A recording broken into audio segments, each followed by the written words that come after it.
आज की भारतीय जनता पार्टी की इस बजट की आज की घोषणा के बाद की प्रेस कॉन्फ्रेंस में आप सबका हार्दिक स्वागत है। मैं धन्यवाद दूंगा कि आप सभी ने समय निकालकर आज इस पूरी चर्चा में भाग लिया है। बंधुओं, जैसे हम सभी जानते हैं कि आज भारतीय जनता पार्टी की सरकार बनने के बाद पहला पूर्ण बजट पेश हुआ है और इस बजट के अंदर 2047 तक जो भारत विकसित हो रहा, उसके साथ राजस्थान कैसे विकसित होगा, उसका पूरा का पूरा एक रोड मैप दिया है। एक उसके अंदर पूरी की पूरी प्रावधान हुए हैं कि राजस्थान का विकास कैसे सुनिश्चित हो। कुछ इतनी बड़ी घोषणा इस बजट में हुई है कि शायद आज दिन तक के इतिहास में ऐसा कभी हमने सोचा नहीं था। और विशेष करके बिजली, पानी, सड़क, ये तीन मुद्दों और शिक्षा, ये पांचों मुद्दों पे एक फोकस्ड पूरा का पूरा road map Bharatiya Janata party की इस बजट में आपको दिखेगा। सबसे पहले अगर हम बात करें तो सड़क की बात करें तो शायद एक्सप्रेस वे आज दिन तक प्रत्येक व्यक्ति को लगता था कि ये सेंट्रल की योजना है, केंद्र सरकार इसको करती है और पूरे भारत में एक्सप्रेस वे बन रहे थे, तो किसी के मन में ये बात नहीं आई कि राजस्थान भी अपने स्टेट फंड द्वारा स्टेट की व्यवस्था से एक्सप्रेस वे का कोई आयोजन करेगा, एक्सप्रेस बनाने का कोई तरीका तैयार करेगा। आज मुझे कहते हुए बड़ी खुशी हो रही है, हर्ष की बात है कि राजस्थान में पहली बार इस सरकार ने 7 ग्रीन फील्ड एक्सप्रेस वे और उन 7 की अगर हम पूरे रूट देखें तो मुझे लगता है राजस्थान का शायद एक भी डिस्ट्रिक्ट नहीं बच रहा जो उस एक्सप्रेस वे द्वारा कनेक्ट नहीं होगा। पूरे भारत का जो हमारा यातायात होगा उसको बहुत ही सर्वश्रेष्ठ गुणवत्तापूर्वक कनेक्टिविटी मिलेगी।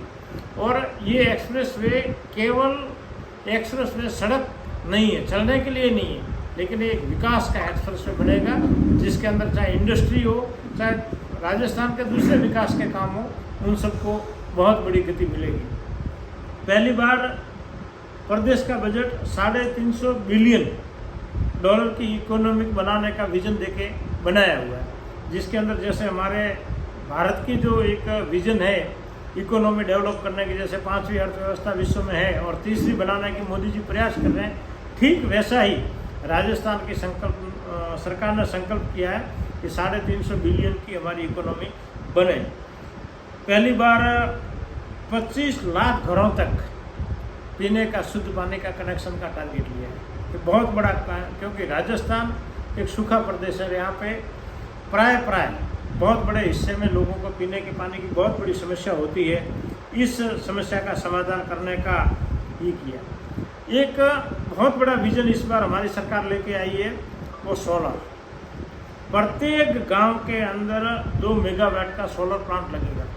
ये अगर हम सोचें इसकी तकनीकी और वास्तविकता पर हम जाके अगर थोड़ा सोचेंगे तो ये बिजली की समस्या को ख़त्म करने का रामबाण इलाज होगा। क्योंकि आपका सोलर गांव में उत्पादन होगा और गांव में वो लाइट चाहिए, आपको कहीं जाने की आवश्यकता नहीं है। आपके गांव की लाइट आपके गांव के लोग यूज़ करेंगे। कोई बीच में जितने भी स्टेशन, सब स्टेशन वगैरह जो पूरा एक तरीके से लाइट प्राप्त करने का जो पूरा का पूरा एक सिस्टम था, उसका बहुत बड़ा हिस्सा साइड में रह जाएगा। नहीं, एकदम शॉर्ट सिस्टम के अंदर गांवों के अंदर बिजली सुनिश्चित होगी। पहली बार प्रदेश के अंदर 300 इलेक्ट्रिक बस खरीदने का प्रावधान किया है। बहुत बड़ी बात है। हमारे यहाँ पिछली व्यवस्था में देखा कि डीजल की भी अच्छी बसें यहाँ नहीं थी राजस्थान के अंदर। आज कोई परिवहन निगम की बस लोग बैठने से पहले सोचते थे कि ये बस गंतव्य पे जाएगी या बीच में रहेगी, उसकी जगह हमारी सरकार ने 1600 बस चलाने का प्रावधान किया, जिसमें 500 नई बसें हैं, 300 इलेक्ट्रिक बसें हैं और शेष बसें अनुबंध में जो हमारे परिवहन से उसको गांव तक जोड़ने का प्रावधान किया है। किसान परिवार के लिए, किसानों के लिए बहुत बड़े ऐतिहासिक निर्णय वो हमारे किसान मोर्चा के अध्यक्ष भाई धोखाराम जी आपके सामने रखेंगे। उद्योगों को देने के लिए पहली बार सरकार पॉलिसी ला रही है, जिसके अंदर डिफेंस सेक्टर के अंदर, रक्षा उत्पादन के अंदर हमारी सरकार उसके एक अलग से पूरा का पूरा मैन्युफैक्चरिंग हब बनाने की पूरी तैयारी की है। इसके सिवा हमारा जो राजस्थान जिसके लिए प्रसिद्ध है हेरिटेज के संरक्षण के लिए अलग से अथॉरिटी बनाने का निर्णय किया है। पर्यटन के लिए पर्यटन विकास बोर्ड का गठन करने का निर्णय किया है। और पहली बार 10 करोड़ पौधे, ये सामान्य आंकड़ा नहीं है, 10 करोड़ पौधे 4000 करोड़ रुपए के बजट के अंदर उनको लगाना ही नहीं, केवल उनको विकसित करने तक की योजना बनाई है। और जिसके अंदर तकनीक का उपयोग करके सबको जियो टैगिंग के साथ प्रत्येक विभाग को, प्रत्येक कर्मचारी को, प्रत्येक व्यक्ति को जियो टैगिंग के साथ पौधे लगाने का लक्ष्य दिया है। ये बहुत बड़ी बात है। राजस्थान के अंदर जो हम एक सूखा प्रदेश है उसके अंदर 10 करोड़ पौधे की नर्सरी बनाना अपने आप में एक बहुत बड़ा ऐतिहासिक निर्णय है। भर्तियों के लिए आपने देखा है पहली बार 4 लाख भर्तियाँ करने का सरकार ने संकल्प लिया, प्रत्येक साल 1 लाख भर्तियाँ। शायद मुझे ऐसा लग रहा है कि देश आज़ाद होने के बाद राजस्थान के अंदर क्या कई प्रदेशों के अंदर ये पहली घोषणा होगी जिसके अंदर प्रत्येक वर्ष 1 लाख नई नौकरियां देने का हमारी सरकार ने टारगेट किया है। 15 लाख महिलाओं को लखपति बनाने के लिए जो स्वयं सहायता समूह उसकी योजना से पूरा का पूरा काम एक तरीके से किया है।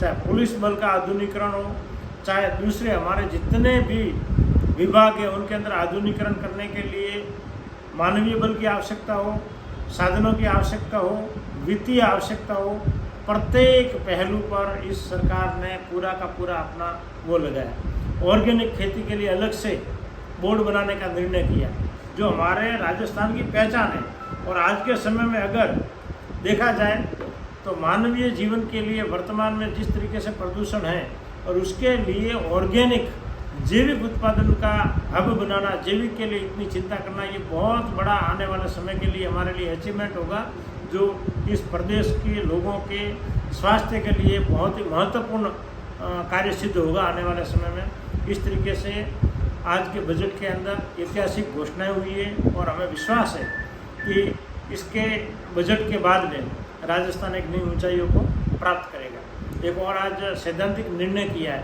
कि हमारे जो चुनाव हैं, पंचायतों के और अन्य चुनाव हैं, उन सबको एक साथ कराने का निर्णय होगा।